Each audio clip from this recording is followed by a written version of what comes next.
So today we're talking with Tia Osai, a millennial. She's a bit of a cusper, but a millennial nonetheless, project manager and business consultant at US Bank. We're talking about hashtag Me Too. And let's face it, it's a hot topic, so let's jump in. It was great. So high energy, had me engaged the entire time. I think what's great about Kevin's message is that, no matter how naturally talented you are, no matter how great you can be, you can always keep striving for that next level. And even, if you become complacent, you might not even realize you've done it. But Kevin really helps you realize, that there's so much more that you can do. If you take a step back, really reevaluate what you're doing and what you're not doing, you can take it to the next level. I loved his message about God's gift to you and your gift back. And he's just so down to earth and just a helpful, wonderful man. Really, I think you can put him in front of anybody and you're going to be inspired, you're going to be motivated, you're going to want to go out there and you're going to want to start, reaching for that next level today. Hey, thanks so much for joining in to the Leadership is Personal podcast, bringing you real-world solutions to real-world challenges in anywhere from 3 to 10-minute increments. Leadership is personal. Here's the better results. Tia, how are you? I am doing great. I'm very honored for this opportunity to speak with you today and be a part of your podcast. You've got some very distinguished guests, and I appreciate it. Tia, we are the ones that are honored that you would join us and talk about such a hot topic. I mean, it's so interesting. We had this on the docket a while ago, and then the whole R. Kelly video thing came out, which really brought it back into the fore. And so, let's jump in. Tell me, what are your initial thoughts about hashtag Me Too? Well, yeah, I think you just you kind of mentioned probably the most recent one, which we can get to the surviving R. Kelly if we want to go down that path as well. But I think initially, when I first heard about it, really was probably when most of pop culture heard about it, which was a couple of years ago with the actresses kind of coming out with the Me Too. And my initial reaction was, I don't have a Me Too story, so it was interesting, and I thought it was a necessary conversation, but I had to really think about a way to connect to it because it wasn't, part of my history. I didn't necessarily feel connected to, having a hashtag Me Too. So yeah, I think that was my initial thoughts about it, and I thought, good, necessary conversation. But yeah, it also forced me to do, in preparation for this chat, because you did give me a heads up on the topic, maybe dig a little deeper into the origins and what it really is about. Yeah. It's funny you mention that because, it actually originated way back in 2006, right, with Tarana Burke. But it really didn't sort of gain steam or any momentum until Alyssa Milano brought it up back in 2017. And so here's something that had been going on for about a decade. And until Alyssa Milano brought it up, and then kind of following on the heels of her bringing it up and sort of shedding light on it, you got Gwyneth Paltrow and Ashley Judd and Jennifer Lawrence and Uma Thurman. And so it leads me down the path to ask the question, and some might think it's a provocative question nonetheless, but does it take someone who's famous and that we know and that we love and that we respect to bring these sort of issues to the fore before anyone actually leans in on them? And then the second part of my question is, was it because it was white women specifically? And are we unable to see Black women as vulnerable or as, I don't want to say pure, but, as vulnerable, if you will? Right. Well, I think two parts to that. I do sometimes think it does take someone famous or popular to bring issues to the forefront of everyone and really get the attention. I think either it takes that or oftentimes at an individual level, someone that right, to actually really cause that movement. But sometimes I don't think it really happens until you really get that famous person, right, that's out there and saying something about it. And then I can't, again, it is a highly, charged topic and part of conversation, but I don't think we can deny that, the plight of the Black woman when it comes to these types of issues and what culture views as important. I mean, that plays into it, that I can't deny that it does. And I think we'd be hard pressed to deny that. And of course, people can make that argument, but I absolutely think it plays a part in it. And I think, again, you started the call off by talking about surviving R. Kelly, right? And what recently came out, I think, was at the beginning of the year. And even I think that plays into it as well when you talk about, these are Black women that were essentially, preyed upon in that situation. And do we as a society care, right? And what does it take to actually care? And so, like I said, I did look up kind of the origin of the movement and did see that it did start back in 2006, and it was really about underserved communities and realizing that folks weren't alone, and that these sexual abuse and violence and harassment was happening, and often it was folks. And I think Mrs. Burke does a good job explaining that it's really about power and vulnerability, and that there's a natural imbalance that's created when you have power. So there's always a sense of there's a group that's invulnerable, right? And I think that's where it started and originated. But again, going back to your point, I think it is difficult at times because it feels like it doesn't get the attention that it deserves until the popular culture and the majority race, or I guess I don't know if you can call it that anymore, but the that they lack onto it, right? What's interesting as I think about it, and one of the things that you should know if you don't know already about the podcast is that we touch on tough topics, and we touch on them in a way that says no BS, right? And so there's a part of me that wonders, right, as I think about who sort of brought it to the fore and who made it famous, if you will, the Alyssa Milano, right, the Uma Thurman, the Gwyneth Paltrow. They have a certain presentation, if you will, in juxtaposition to what I've heard a lot of comments, and not very very friendly or pretty comments or nice comments about Tarana Burke, right? If you look at those two individuals, they are two very different looking people. And a lot of, right, wrong, or indifferent, a lot of how we respond to things in our world, especially these days, have to do with what we see. And so do you think that Tarana Burke's presentation, if you will, irrespective of race, or maybe it was, but race and her presentation, or how she quote unquote looks in comparison to what might be more seen as a Barbie doll in the Gwyneth Paltrow's or the Uma Thurmans or the Alyssa Milano's even, do you think that came into play at all as to how much people actually paid attention? Oh, absolutely. I think again, I mean, I really appreciate that you do touch on topics and do it in a place where it's honest, because I absolutely think that plays a part of it. And even within like a Black community, I mean, there's just, you look at different folks and you make judgments, or you give them credibility, or not, really based on appearance. And it doesn't necessarily even have, there can be varying shades of that, right? I mean, so it's not just right. There could be either, right. And so I think it for sure plays a part in it. And again, and oftentimes I think in popular culture, unless you can draw a direct connection to that person, then you are maybe looking at more superficial things to connect to. And you can dismiss a topic, you can dismiss a person, you can dismiss a movement very quickly based on not connecting to something that can be somewhat superficial, even though the message in the meeting is so incredibly powerful, and it was powerful then in 2006 when she started it, and it's powerful today, right? So yeah, I don't think you can deny that, but I wouldn't even put that on, as just one particular race doing that, because like I said, even myself as a Black person, I can, in my own sense, and fully admit that I could do that as well, right? So I would agree. I don't know if you've seen the last episode of Blackish, which, by the way, I think should be required watching for me.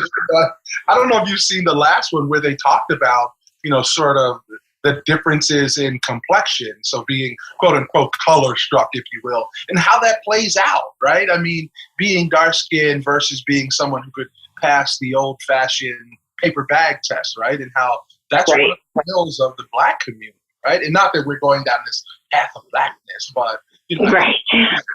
Right? It has to do with how someone presents or what someone looks like, right? I mean, if you're next to someone who's not so attractive, how does that sort of play out, right? I mean, Right. People like people Right. like themselves. And if people feel that they're attractive, they're going to like someone that's attractive. So, unfortunately, that's just the way, that's human nature, right? It is. Yeah, absolutely. Well, and bringing that back to even, not going too far down that path, but even bringing it back to this topic. I mean, even for myself in the stage that I am in my career and working in just corporate America, right? It's brand becomes very important, and being conscious of that and protective of that, and making sure that I can, one, stay true to who I am and myself, but then also being, careful about ruffling too many feathers, right? And I think that even ties back into this topic of, myself. I haven't experienced sexual violence or sexual abuse, but sexual harassment,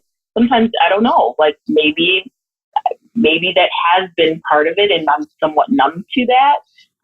But I've also been very conscious about, what I say and what I speak, to even ruffle any feathers, to say, did something like that happen to him? Am I so conscious or so, protective of what I say, and especially in a public forum, because I'm concerned about any backlash. And sometimes I think as a Black woman, it's hard to know, is that backlash from being a woman? Is it from being Black, or is it from being a Black woman? Right. So I think it does. Maybe that's probably been more my personal impact of the environment that I live in, is that it somewhat, maybe it causes some censorship of myself, and how freely that I'm willing to speak on different topics and different issues, especially in a social forum. So again, Kevin, you're pushing me outside my box, just as you like to do. Hell, man, we should have had you on the Code Switching and Authenticity podcast, right? It's interesting. You mentioned, you asked yourself the question, I guess, is, are you just sort of immune to that? Now, for those people who don't know, Tia happens to be married to an awesome guy, and happens to have 2 sons. And so I would say she sort of lives in a boys club bubble. And so does that impact how you maybe view the world, and how you might experience something that someone that maybe lives in a girls club bubble or a women's club bubble as being offensive? Are you a bit immune to it, or are you maybe more callous to, oh God, I hate to say it, but locker room talk, and not in the form on the election? True locker room talk. Right. Well, I think, yes, I think so, and probably on 2 different fronts. So the first front is that, again, I'm raising 2 young black men. I'm married to a great Black man, and who was an athlete, actually a former athlete, and so.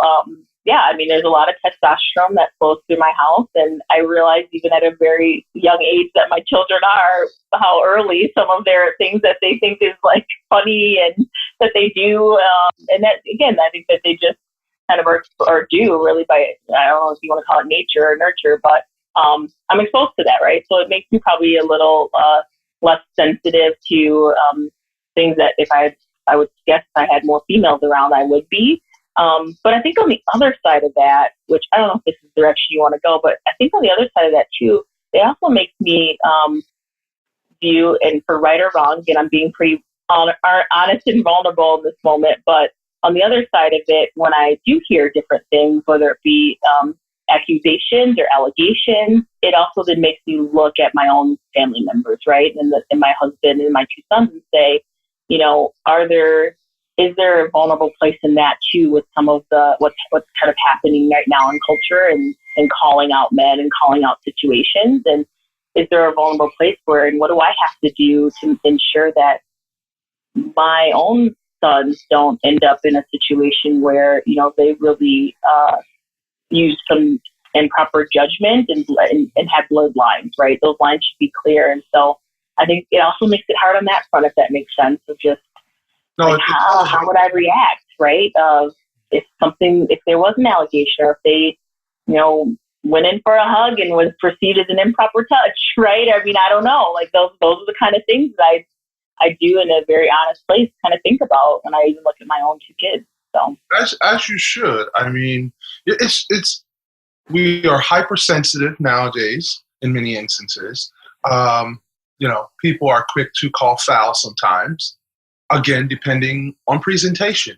And I think the word that I was looking for previously when I asked if Black women and young girls are able to be seen as vulnerable, I think the word that I was looking for was, are they able to be seen as innocent, right? Because we're not portrayed that way in pop culture or in the media or in the videos and all of those things. I mean, we are simply an amalgamation of the tapes or the experiences that we've had. I mean, I live in a house full of women, or at least I did until they all got out and moved and went off to college and stuff, right? But, a wife and 2 daughters and a female dog and a female oven and a female microwave and, everything in my house is female, right? And so, but that's how I see the world, right? And so in light of your living in, you have the experience of all that testosterone and that sort of thing. Do you think that the movement needs more allies for men, or do they have enough men allies, say in corporate America where you spend your time, or just in culture, U.S. culture in general? No, I do. I think that the movement does need more men allies. And while I think of a certain type, right? But because I go back to where we started this conversation saying about did it take someone famous, right, to actually, why did it take that? What is it about that, right? And I think while I have heard of men allies stepping out and being part of this movement and voicing and just being really good advocates for it, I think it's really going to take a sense of a certain level of power. I think a certain level of, quite frankly, whiteness to really step out and speak out and really take a stance before you can really see, I think, a lot of the change that's needed, right? And I think we have a lot of examples of that in history where we do have very great movements that are started by in grassroots levels and led by some amazing, people of color, but it also at the same time took those that did not subscribe to whatever that group was that was pushing the movement to become a part of it and have a sense, and were the people in power at the time too, to really become a part of it before you saw the true change move forward. And that to me is movement, right? Right. I mean, and I think that's part of this as well. And again, and when you look at like our highest levels of government, where it's just not at all a priority, nor is it even, quite frankly, the appearance of being cared about, then I think it's going to be really challenging for us to, at any point in time, say, until those type of things change, that we can really make meaningful movement and meaningful change. So you went there. I didn't, right? You went to the highest levels of government, right? I didn't go there. But since we went there, right, let's think about the election time, right? 2016, and we're talking about, the highest levels of government, talking about grabbing women by their crotches. We'll use that word. Grabbing women by their crotches. That overwhelmingly women, and specifically white women in this instance, voted for it. What does that say about our culture and how we feel about #MeToo? Oh, I think I struggle to answer that question because if I just look at that one situation and then the results, I think you can easily kind of draw a line and say, well, wow, people really didn't care, right? Women didn't care about that. But I don't think that's fair. I mean, I really think that you have to look at it in its entirety, and maybe it's more of an indictment on who people didn't want to vote for, and if the country was really ready for that in terms of women and movement and the progress of women versus, choosing to ignore something that was just absolutely inappropriate and egregious, right? So I really, again, I can't give you an answer on that. If it was, it's something that women just said was acceptable, or if they really just weren't ready to go a completely different direction and have a woman elected official as their president, right? So, yeah. I appreciate that. It's kind of interesting. Does it also speak to the lack of power that women, I feel, they have, right? Right. Maybe that's it. That's why I think we have to view it in a larger context of some of the whys behind it, and maybe that has more to do with it. That's something I can probably relate to too, of feeling that sense of a lack of power and a lack of control to actually really do something different or to have an impact or make a change, right? So, and that is something that's disappointing, right? That at any day and age we feel that way. Yeah, I mean, you think about after finally the hashtag #MeToo movement got steam, then we got a glimpse into what was going on with Harvey Weinstein, Bill Cosby's of the world, and now, like I said, we mentioned the R. Kelly thing. So this doesn't seem new. This doesn't seem to be like anything new, but it's a question of, women taking back, if you will, taking their power and claiming their power, which is, without overusing the word, is powerful. And frankly, I'm encouraged by seeing it, right? That women are feeling like they have a voice and, they can sort of stand up. And so what do you think? Right. Yeah. And if I could chime in there too, and again, like, while I think that it is fantastic, right? I mean, to see some of the power that did come out of that and within the large platforms that you had women who had experienced, very horrible and unnecessary situations be able to speak out and people to react to that, and then even consequences to come. At the same token, it does still make me disappointed, though, for the everyday person, right? I think it's always good that we see that and that's happening. And at times, I guess maybe you hope for a trickle-down effect, but it does make me, again, disappointed for the everyday person who doesn't have that type of platform and whose story may not be told in that way, but still has to experience what they experience. And then I think that goes back to the original purpose of the movement, right? It was for those everyday people who really didn't have those kind of platforms to make such a big bang with what was happening to them. And I would love to see us get back to a place where that matters, right? That everyday people who don't have the money, the resource, the platform to speak out and touch millions at a time still get the same level of justice that they deserve. So I just heard a slogan there come out of your mouth, which is everyday people matter, right? Right, exactly, right? So, yeah, that's true. I guess I didn't even realize that. But there you go. Some people think that as a country, we've sort of over course corrected and we've moved to a men are guilty until proven innocent ideology.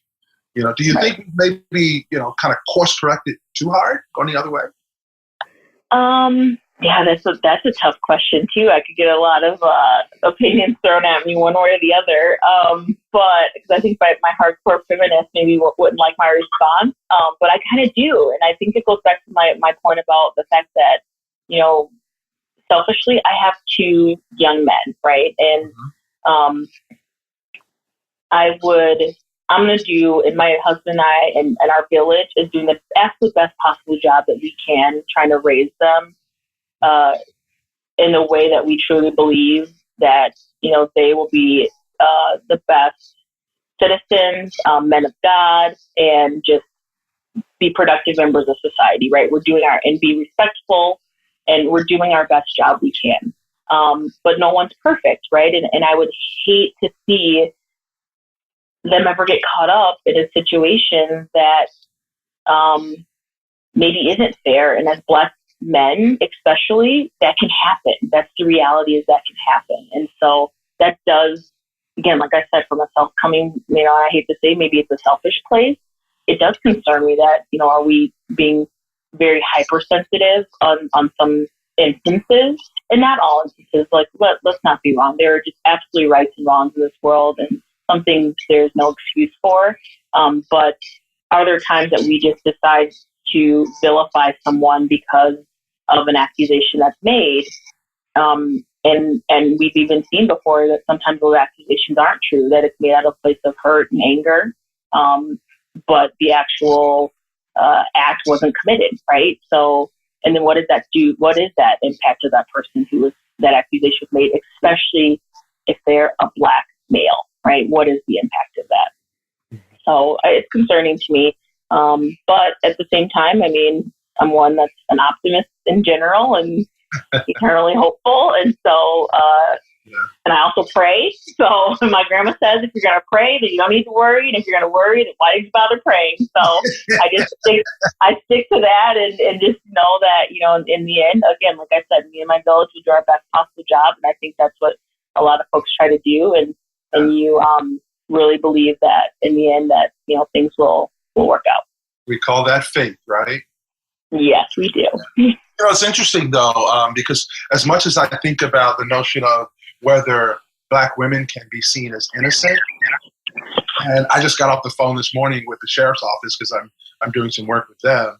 I asked the question, and you're a mom, have we gotten to a place in our culture and in popular culture where Black men, Black boys can't be seen as innocent? And this goes down a whole nother path, but I know. You know, I mean, if you can show up on the scene and very quickly make a decision that a Black boy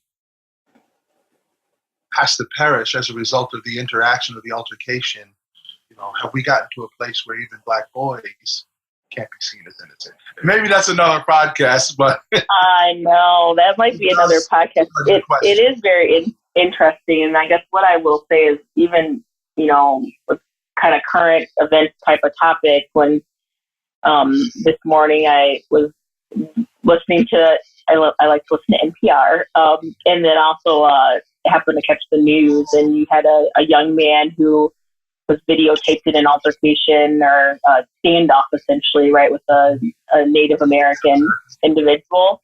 And the whole conversation was around, like, who was in the wrong and, you know, what, and he was defending his actions and saying, well, having his moment of peace and whatnot. So I don't want to get into that topic, but I think the reason I bring it up is what it made me think of is that would we even be giving, if that was my son standing there and his Black skin, and my son is, he's 6 years old and literally probably the size of like a fourth grader. He actually hangs out with the fourth grader as a kindergartner because they're his size, right? So would he be given that same benefit of the doubt to think like, oh no, he was just trying to disarm the situation, right? And I think that's really what I'll say on that topic. Is I just think that if we really were true in looking at things, and while we all want to be objective observers, right from the jump, I feel like we're not objective, right? Because we don't often give people of color, right? Not just Black men, but people of color, the benefit of the doubt in those situations, right from our early onset. And look,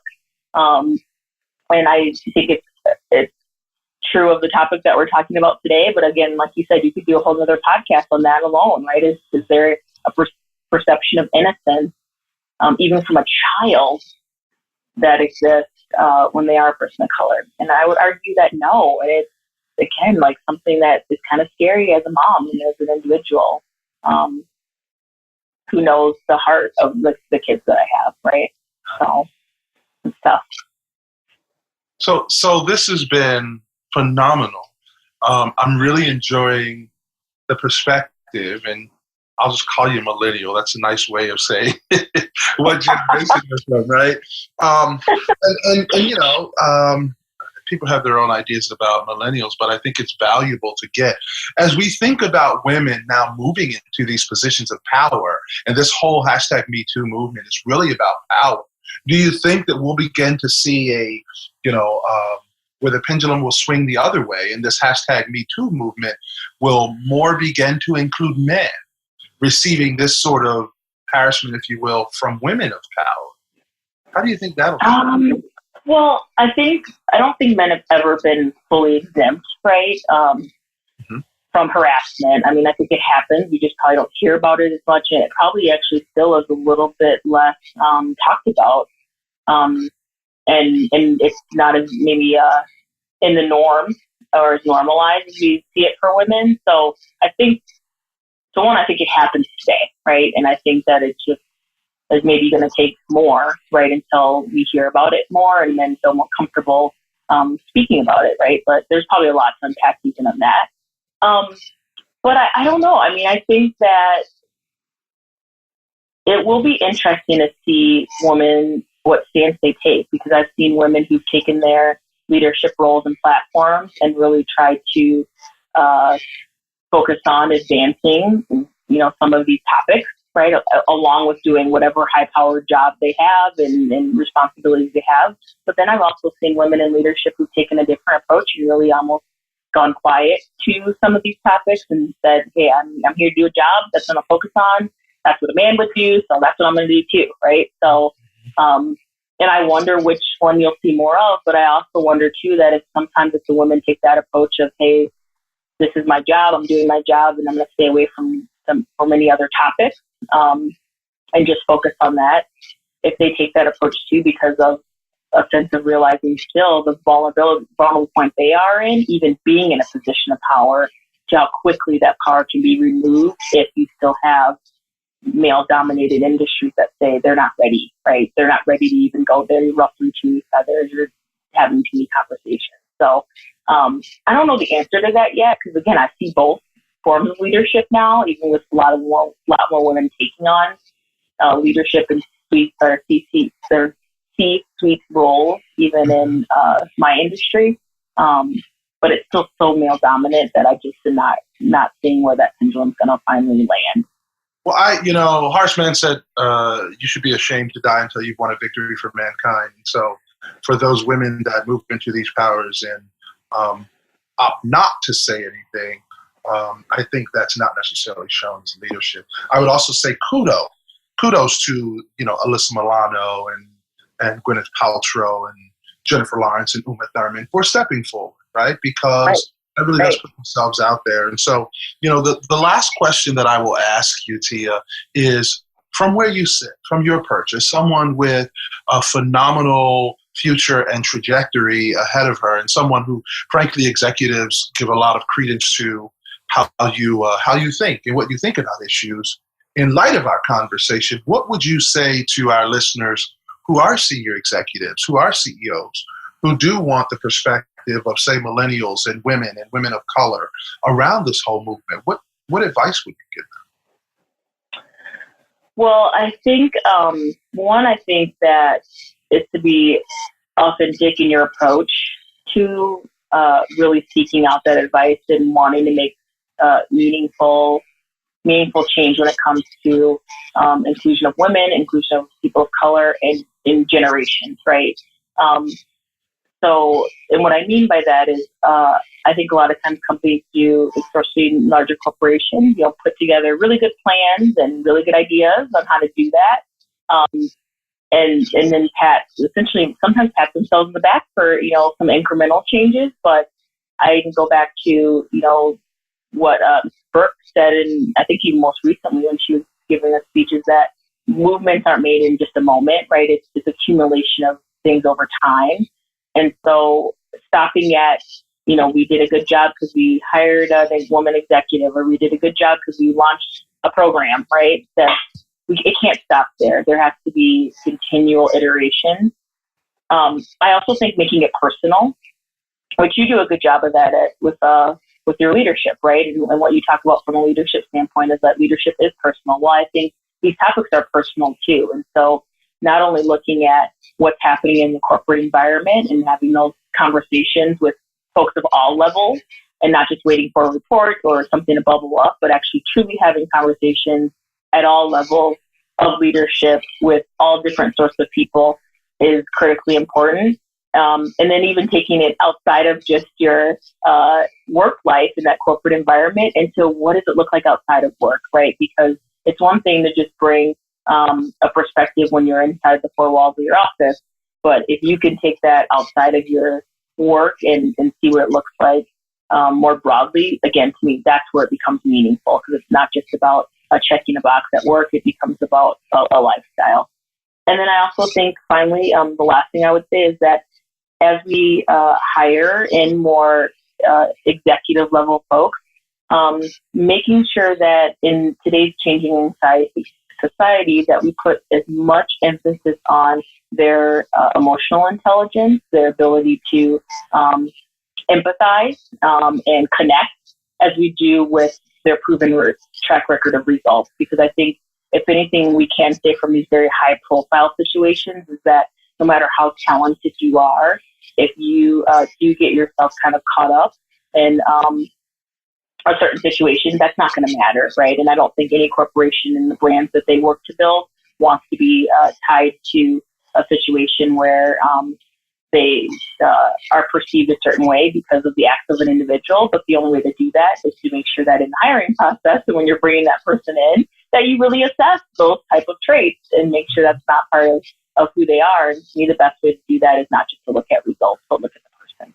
So I would say, based on that commentary, two things. One, something that I read, I wish it was mine, but it's not. Something that I read said that IQ gets you hired and EQ gets you promoted, which I thought was quite interesting. The other thing that I'll say in relation to your response was that within my book, Better Results, one of the things that I talk about is really getting to know the people whose efforts that you lead, and specifically what communities are they part of, and understanding relationships in relation to where they're trying to get to, because statistics have shown you get a 300% lift in productivity. So even though you're focused on the external world or the outside world, by focusing on that, you actually get an internal lift, because, it's my belief, and I've said it before, I'll say it again, that home and work are inextricably connected. And so, Tia, I thank you for joining me here today. I am certain that our listeners will enjoy the conversation, and we will talk real soon.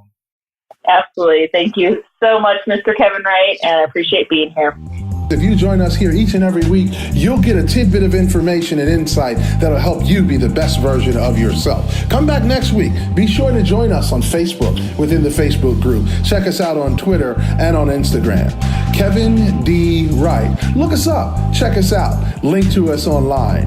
Love to hear from you. Unlike some of the other podcasts, I want to hear directly from you, and I will answer your question. There's no question too tough, so together we can solve it. Stop back and tell a friend. Leadership is personal. Here's the better results.